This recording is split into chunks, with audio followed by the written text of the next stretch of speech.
Samajwadi party के राष्ट्रीय उपाध्यक्ष एवं वरिष्ठ नेता किरणमय नंदा का आगमन मरदा क्षेत्र के कंसहरी गांव में सपा नेता गोपाल सिंह जी के आवास पर हुआ।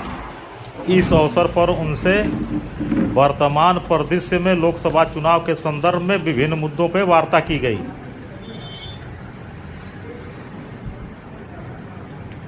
सर, ये जो बसपा आपके साथ थी इस बार नहीं है, तो बसपा का जो थोक वोट आपको मिला था इस बार नहीं मिल रहा है, उस पर क्या बोलेंगे आप? देखिए, बसपा का जो वोटर था, दलित वोटर, पिछड़े वोटर, वो आज सपा में आ गया। क्योंकि यही हम लोग का नारा है। जो पीडीए बनाया अखिलेश यादव, वो पीडीए से ही सब जोड़ा है। तो आज जानते हैं जो बसपा है इतनी कमजोरी प्रत्याशी उतराया, क्यों बसपा का कोई प्रत्याशी नहीं मिला। सब जानते हैं बसपा को वोट दे देंगे तो भाजपा मजबूत हो जाएगा। बसपा को जिताएंगे तो भाजपा जो चाहते हैं वही हो जाएगा। संविधान खत्म हो जाएगा। बाबा साहब जो संविधान तैयार किया, आरक्षण खत्म हो जाएगा। इसलिए बसपा का वोटर संविधान को बचाने के लिए, आरक्षण को बचाने के लिए सब इंडिया गठबंधन में आया। उत्तर प्रदेश में सपा का समर्थन दिया। सर, वर्तमान समय में यूपी में प्रचार चल रहा है आपके पार्टी का और लोकसभा चुनाव का। इस परिवेश में आप भी भ्रमण कर रहे हैं, हमको लग रहा है कई दिनों से आए हैं। क्या माहौल लग रहा है इस समय? देखिए, माहौल केवल सपा नहीं बनाया, माहौल केवल इंडिया गठबंधन नहीं बनाया, माहौल जनता बनाया। इस बार जनता निर्णय ले लिया 2024 चुनाव में भाजपा को हटाएंगे और इंडिया गठबंधन का सरकार बन जाएगी। ये जनता का चुनाव है, ये कोई एक पॉलिटिकल पार्टी का चुनाव नहीं है। जनता इतनी परेशान है, महंगाई, बेरोजगारी, भ्रष्टाचार लेके जो 2014 से लेके 2024 तक 10 साल भाजपा का सरकार है। जनता को कुछ नहीं मिला, केवल मिला धोखा और जुमलाबाजी। इसलिए जनता निर्णय ले लिया इस चुनाव में भाजपा को हटाएंगे और इंडिया गठबंधन का सरकार बनाएंगे। और हम लोग समाजवादी पार्टी जो कार्यकर्ता हम लोग चाहते हैं अखिलेश यादव प्रधानमंत्री बने। सर, ये बताइए कि अभी कुछ वर्ष पूर्व ही विधानसभा का चुनाव यहाँ बीता है, वहाँ भाजपा काफ़ी बहुमत से सत्ता में आई है, तो इतने कम समय बाद ही ये चुनाव हो रहा है, कुछ वर्ष बाद ही, तो क्या परिवर्तन इतना जल्दी हो गया? देखिए, विधानसभा चुनाव अलग है और देश का चुनाव अलग है। देश का चुनाव के लिए पूरा देश का अर्थव्यवस्था तैयार होता है, देश का कर्मसंस्थान का तैयार होता है, देश का जनता का जो एमपीएस, जो मिनिमम सपोर्ट पर MSP, ये तैयार होता है। जनता को कुछ नहीं मिला। जो भाजपा वादा किया था 2014 उसका चुनाव घोषणा पत्र में, जो वादा किया था 2019 उसका चुनाव घोषणा पत्र में, एक भी वादा जनता का बीच में लेके नहीं आया, जनता को धोखा दिया।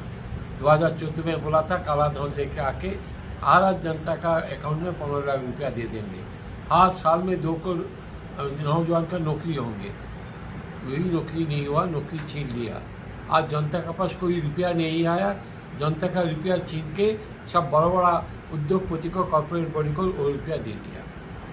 अच्छा, इसके पूर्व जो लोकसभा चुनाव था उसमें बसपा जैसी मजबूत पार्टी आपके साथ थी, इस समय बसपा अलग लड़ रही है।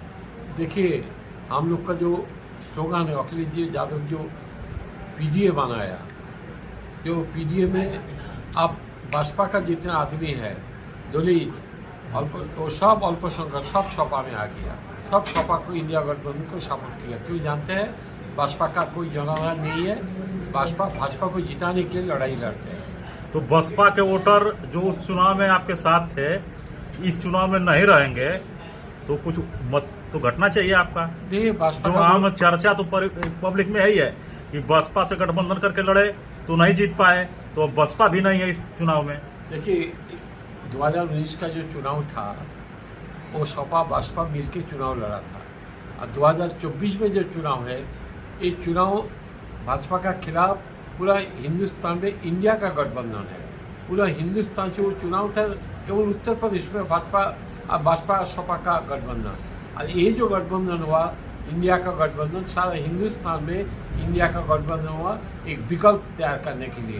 ये विकल्प जनता तैयार करती है। यूपी में 80 सीटें हैं लोकसभा की, और यूपी का परिणाम है पूरे देश का परिणाम को प्रभावित करता है, मतलब निर्णायक है केंद्र की सरकार बनने में। तो यूपी में क्या आप स्थिति देख रहे हैं? यूपी में भाजपा को सफाया हो जाएगा। मैं जहाँ जाते हैं जनता को पूछते हैं, सब तो हमको नहीं जानते हैं। कोई चाय दुकान पे बैठ के मैं चाय जब पीते हैं उनको पूछते हैं यहाँ असर क्या, एक टोपी में खोल देते हैं कि वो जो टोपी मेरा सर पे रहेगा तो जनता का मन में होगा मैं सपा का आदमी हूँ। जब कोई कैप नहीं रहेगा तो जनता नहीं पहचान पाएगा मैं कौन हूँ, मैं क्या चाहते हैं। तो मैं जब पूछते हैं क्या होगा इस बार चुनाव में, इस बार चुनाव भाजपा सफाया हो जाएगा, यही जनता का परसेप्शन है। एक चीज़ ये बताइए कि जैसे केंद्र सरकार की जो एजेंसियां हैं, ईडी, सीबीआई और सत्ता में जो है उसके साथ प्रशासन भी है, तो जनता में ये माहौल है कि इससे पूरा विपक्ष डरा हुआ भयभीत है, खुल के कोई बोल नहीं पा रहा है। चुनाव में तो लोग बोल रहे हैं लेकिन इसके पहले कोई कुछ नहीं बोल रहा था, उस पर क्या बोलेंगे आप? देखिए हम लोग सपा तो ईडी, सीबीआई, आईटी ये नहीं है, हम लोग सपा भाजपा के ऊपर प्रहार किया। जो भी ईडी हो, सीबीआई हो, उसमें हम लोग का कोई डर नहीं है, हम लोग का कोई डर नहीं है। जनता हम लोग का साथ में है और चुनाव होता है जनता का चुनाव, जनता का मतदान का ऊपर ही कौन सरकार बनाएंगे, कौन जीत के जाएंगे और जनता निर्णय लेता है। ईडी नहीं निर्णय लेता है, सीबीआई नहीं निर्णय लेता है। ईडी आज जनता सपा का साथ है, जनता इंडिया गठबंधन का साथ है। अच्छा, यहाँ की जनता के लिए और अपने कार्यकर्ताओं के लिए क्या संदेश देना चाहेंगे आप? एक ही संदेश देना चाहता हूँ, जो जब इंडिया का गठबंधन सरकार बन जाएगा, जो जितनी परेशान जनता का हुआ है परेशान हम लोग ख़त्म करेंगे। किसान को एमएसपी मिलेगा, नौजवान को नौकरी मिलेगा, दाम महंगाई नहीं रहेगा, दाम सस्ता होगा, जनता को बहुत सुविधा मिलेगा। अच्छा, सबसे महत्वपूर्ण मुद्दा जिससे जनता एनडीए को दरकिनार कर इंडिया गठबंधन को वोट कर रही है, आम जनमानस में कौन सा मुद्दा सबसे ज्यादा प्रभावी लग रहा है? किसान का सबसे बड़ा मुद्दा एमएसपी, नौजवान का सबसे बड़ा मुद्दा नौकरी, आम जनता का सबसे बड़ा मुद्दा सुशासन। पूर्वांचल में इस समय बैठे हैं आप, यूपी का पूर्वांचल इलाका है, यहाँ एक सुहेल देव भारतीय समाज पार्टी है, ओम प्रकाश राजभर उसके राष्ट्रीय अध्यक्ष हैं। इसके पूर्व में जो विधानसभा चुनाव था वो आपके साथ थे, समाजवादी पार्टी के साथ, इस समय भाजपा के साथ चले गए हैं। तो एक पब्लिक में ये भी चर्चा है कि सुभाषपा के जाने से भाजपा को मजबूती आई है, इस पर क्या बोलेंगे आप? अरे वो कहाँ नहीं गया, हम लोग का पास आया, भाजपा का पास भी पहले गया, फिर भाजपा छोड़ के आया, फिर भाजपा का पास भी गया। उनको पूछो चुनाव का बाद वो कहाँ जाएंगे।